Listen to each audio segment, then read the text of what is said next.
গরিবের ঈদ আনন্দ। সূর্য উঠেছে, আকাশে সোনালি আভা ছড়িয়ে পড়েছে। চারদিক ঈদের আনন্দে মুখরিত। গ্রামের প্রতিটি ঘরে নতুন জামার উৎসব, সুগন্ধি সেমাই আর মিষ্টির ঘ্রাণ। কিন্তু হামিদের ঘর একটু আলাদা। এখানে নতুন কাপড় নেই, সুগন্ধি খাবার নেই, তবুও আছে অপার ভালোবাসা। হামিদ 10 বছরের ছেলে, মাহি তার পৃথিবী। ঈদের আগের রাতে সে মায়ের কাছে নতুন জামার কথা বলেছিল।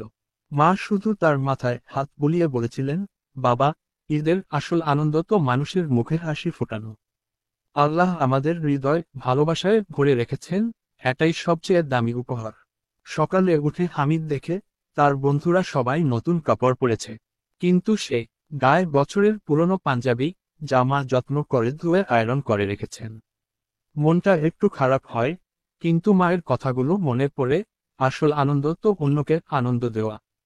ঈদগাহের নামাজ শেষে বন্ধুরা যখন খুশিতে মেতে ওঠে, হামিদ খেয়াল করে এক ছোট্ট মেয়ে এক কোণে দাঁড়িয়ে আছে।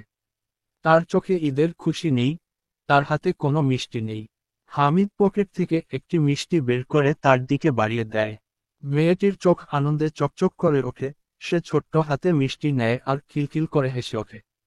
সেই হাসির উজ্জ্বলতা যেন ঈদের চাঁদের মতো হামিদের হৃদয় ভরে দেয়।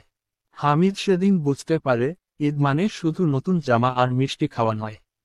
ঈদ মানে অন্যের মুখে হাসি ফোটানো, ঈদ মানে ভালোবাসা বিলানো। আর সে যেদিন অন্যের আনন্দের কারণ হতে পারবে, সেদিনই হবে তার জীবনের সবচেয়ে সুন্দর ঈদ।